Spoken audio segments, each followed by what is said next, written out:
Hello friends, നമുക്കിന്ന് കുട്ടികളുടെ പുസ്തകം എങ്ങനെയാണ് പൊതിയണമെന്ന് നോക്കിയാലോ. സ്കൂളൊക്കെ തുറന്നു, എല്ലാവരും പുസ്തകം പൊതിയലൊക്കെ കഴിഞ്ഞ് കാണും. എങ്കിലും അറിയാൻ പാടില്ലാത്ത ആൾക്കാർക്ക് വേണ്ടി നമുക്കൊന്ന് നോക്കാം. നമ്മൾ ഇത് ടെക്സ്റ്റിൻ്റെയാണ്. നമുക്കിത് സ്കൂളിൽ നിന്ന് തന്നെ കിട്ടുന്ന പേപ്പറാണ്. ടെക്സ്റ്റിനുള്ളതും നോട്ടിനുള്ളതും കറക്റ്റ് ആ ഒരു വലിപ്പത്തിൽ തന്നെ പ്രത്യേകം കിട്ടും. പുസ്തകം സെൻറ്ററിൽ വെച്ചിട്ട് നമ്മൾ കറക്റ്റ് നടുക്ക് വെച്ചിട്ട് അപ്പുറം ഇപ്പുറം സൈഡ് ഒരുപോലെ ആക്കിയിട്ട് മടക്കണം. ഞാനിപ്പോൾ ടെക്സ്റ്റിൻ്റെ പുറംതട്ടി മാത്രം കട്ടിയുള്ള ഇത് മാത്രം എടുത്താൽ പൊതിയണേ. അവരെടുത്തിട്ട് ഇഷ്ടമാണ് 1-2 പേപ്പറും കൂടി അതിനകത്ത് ഇൻട്രോ ഒക്കെ എഴുതിയ പേപ്പർ ഉണ്ടല്ലോ, അതൊക്കെ കൂടെ മടക്കണോ എന്നുള്ളത്. ഈ ഒരു പേപ്പർ ഈ തവണ ഇത് ആദ്യമായിട്ട് കിട്ടിയിരിക്കുന്ന ഒരു പേപ്പറാണ്. ഒരു തരം ക്ലോത്ത് പോലത്തെ പ്ലാസ്റ്റിക് ഒഴിവാക്കണതിൻ്റെ ഭാഗമായിട്ടായിരിക്കും. സംഭവമൊക്കെ കൊള്ളാം, പക്ഷേ ഇത് അതിനകത്ത് ഇരിക്കില്ല. പൊതിഞ്ഞ് കഴിഞ്ഞിട്ടുണ്ടെങ്കിൽ അപ്പം തന്നെ സ്റ്റാപ്ലറൊക്കെ അടിച്ചില്ലെങ്കിൽ ഇരിക്കാൻ ഭയങ്കര പാടാണ്. അതായത് പിന്നെ നമ്മൾ ഒത്തിരി സ്റ്റാപ്ലർ അടിക്കണം. ഓക്കെ, അങ്ങനെ നമ്മൾ ആ സൈഡ് മടക്കി.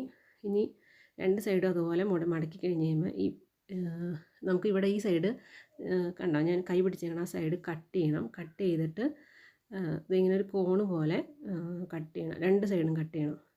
അവിടെ നിന്ന് കറക്റ്റ് ടെക്സ്റ്റിൻ്റെ ആ മൂല നോക്കിയിട്ട് വേണം കട്ട് ചെയ്യാനായിട്ട്. അങ്ങനെ കട്ട് ചെയ്ത് കളയുമ്പോൾ കണ്ടോ, അത് ഇങ്ങനെ വരും. ആ ഒരു രീതിയിൽ കട്ട് ചെയ്യണം. അത് കഴിഞ്ഞ് തുറന്ന് നോക്കിക്കുമ്പോൾ കണ്ടോ, നമുക്ക് 2 സൈഡും ഓപ്പണായിട്ട് കിട്ടി. ഇനി ഓരോ സൈഡ് എടുത്ത് നമ്മൾ പൊതിയണം. ഞാൻ പൊതിയുന്ന സ്റ്റൈലാണിങ്ങനെ. ചിലർ ഇപ്പം ഞാൻ തൊട്ട് കാണിക്കുന്നതിൻ്റെ സൈഡ് അവിടെ കട്ട് ചെയ്തിട്ട് അതിൻ്റെ ഒരു സൈഡ് ഉള്ളിലേക്ക് കയറ്റും. ഞാനിപ്പോൾ പൊതിയുന്നത് ആ ടെക്സ്റ്റിൻ്റെ ആ ഒരു സൈഡ്, ആ മൂല ഞാൻ കാണിച്ചിരുന്നില്ല ഇപ്പോൾ, ആ സൈഡ് ഞാൻ ഇങ്ങനെ കോണ് പോലെ തന്നെ ഉള്ളിലേക്ക് മടക്കും. ഇത് കണ്ടോ, ആ ടെക്സ്റ്റിൻ്റെ എൻഡിൽ ആ ഭാഗത്തേക്ക് കറക്റ്റായിട്ട് മടക്കിയിട്ട് ബാക്കിയുള്ള പോർഷൻ ഇങ്ങനെ അകത്തേക്ക് കയറ്റി വയ്ക്കും. ഇങ്ങനെയാണ് ഞാൻ പൊതിയുന്നത്. ഇങ്ങനെ സ്റ്റാപ്ലറും കൊണ്ട് ചെയ്താലിരിക്കുള്ളൂ. നമ്മൾ മറ്റ് പഴയ നമ്മുടെ ബ്രൗൺ പേപ്പർ സാധാരണ ആ പ്ലാസ്റ്റിക് കോട്ടിംഗ് ഉള്ളതായിരുന്നെങ്കിൽ ഇരിക്കും, പിന്നെ ഇരിക്കും അത് നമ്മൾ ഒതുക്കി കഴിഞ്ഞ്. ഇത് പക്ഷേ ഇരിക്കില്ല. ഞാൻ കത്രിക കയറ്റി വെച്ചാണ്, അതുകൊണ്ടാണ് കേട്ടോ. അത് അവിടെ നിന്ന് പൊങ്ങി പോരും അല്ലെങ്കിൽ അപ്പം തന്നെ. അല്ലെങ്കിൽ നമ്മൾ സ്റ്റാപ്ലർ ചെയ്യണം.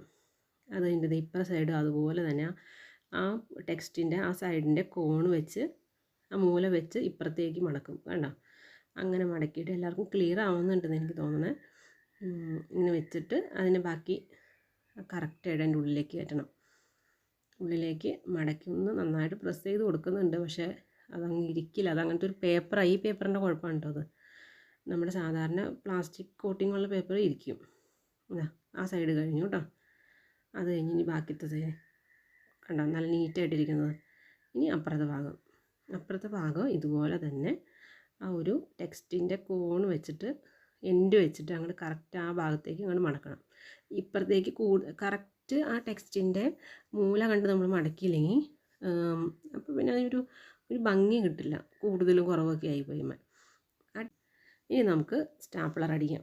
സ്റ്റാപ്ലർ അടിച്ച് ഇത് അടിക്കാതെ തുറന്നിട്ടുണ്ടെങ്കിൽ മൊത്തം പൊങ്ങിപ്പോരും. അപ്പോൾ സ്റ്റാപ്ലർ അടിച്ച് കഴിഞ്ഞിട്ട് ഞാൻ നിങ്ങളെ കാണിക്കാം. ഈ പേപ്പറിനാകുമ്പോൾ എല്ലാ സൈഡിലും ഓരോ സ്റ്റാപ്ലർ അടിക്കണം. പിന്നെ നമ്മൾ ചെറിയ കുട്ടികളാണ് നമ്മുടെ സ്കൂളിൽ ഇത് കൊണ്ടുപോകണം. അപ്പോൾ അവർ ഒരു 5-6 മറക്കിൽ മറച്ച് കഴിയുമ്പോൾ അല്ലെങ്കിൽ അതിൻ്റെ പരിപാടി തീർക്കും. അപ്പോൾ ഒരു സൈഡിൽ തന്നെ 5 സ്റ്റാപ്ലർ അടിക്കുന്നുണ്ട്. ഈ പേപ്പർ അല്ലാതെ നിൽക്കില്ല, പൊങ്ങി പോരുന്നതാ. കണ്ടോ, നമ്മുടെ ടെക്സ്റ്റ് കണ്ടോ, നല്ല നീറ്റായിട്ടിരിക്കണില്ലേ എന്നൊക്കെ. കണ്ട ആ കോണ് പോലെ മടക്കിയേക്കുന്ന സ്ഥലത്ത് ചില ആൾക്കാർ അതിൻ്റെ അവിടെ കട്ട് ചെയ്ത് അതിൻ്റെ ഒരു സൈഡ് ഉള്ളിലേക്ക് കയറ്റിയിട്ട് മടക്കി വെക്കണ ഞാൻ കണ്ടിട്ടുണ്ട്. അത് എനിക്ക് കുറച്ചും കൂടി ഇങ്ങനെ അവിടെ ഇവിടെയും പിന്നെയും കത്രിക എടുത്ത് കട്ട് ചെയ്യുന്നതിലും എളുപ്പം ഇങ്ങനെയാണ് തോന്നിയേക്കണേ. അത് കാരണം ഞാൻ ഇങ്ങനെയാണ് ചെയ്യാറ്. ഓക്കെ, എല്ലാ സൈഡിലും സ്റ്റാപ്ലർ അടിക്കും. ഞാൻ സ്റ്റാപ്ലർ അടിച്ച് വന്നപ്പോൾ തുറന്ന് നോക്കാണ്ടാണ് ഞാൻ സ്റ്റാപ്ലർ അടിച്ച് വന്നപ്പോൾ ഒരു പേപ്പർ അതിൻ്റെ ഉള്ളിലേക്ക് ഇച്ചിരി കൂടുതൽ കയറിയിട്ടുണ്ട്. അത് പുറംതട്ടി മാത്രമല്ലാണ്ട് ലാസ്റ്റ് ഇവർക്ക് കുറച്ച് ക്വസ്റ്റ്യൻ ബാങ്ക് പോലെ അവസാനം കൊടുക്കണ പേപ്പർ. അതിനി എല്ലാം കഴിഞ്ഞ് എന്തായാലും ഇത് ലാസ്റ്റാണല്ലോ എടുക്കുകയുള്ളൂ ഈ ഭാഗം. അപ്പോഴത്തേക്കും അതിങ്ങോട്ടേക്ക് വരച്ചെടുക്കാം. നമുക്ക് സ്റ്റാപ്ലർ മാറ്റിയിട്ട് എടുക്കാം. ഒരു പേപ്പർ മാത്രം അതിനകത്ത് കൂടെ. ഞാനത് വീഡിയോ എടുക്കുന്നതിൻ്റെ ഇടയ്ക്കേക്കടെ ആയതുകൊണ്ട് അത് തുറന്ന് നോക്കാതെ ഏകദേശം ഇങ്ങനെ പുറംതട്ടി പിടിച്ചിട്ട് എടുത്ത് കവർ ചെയ്ത്.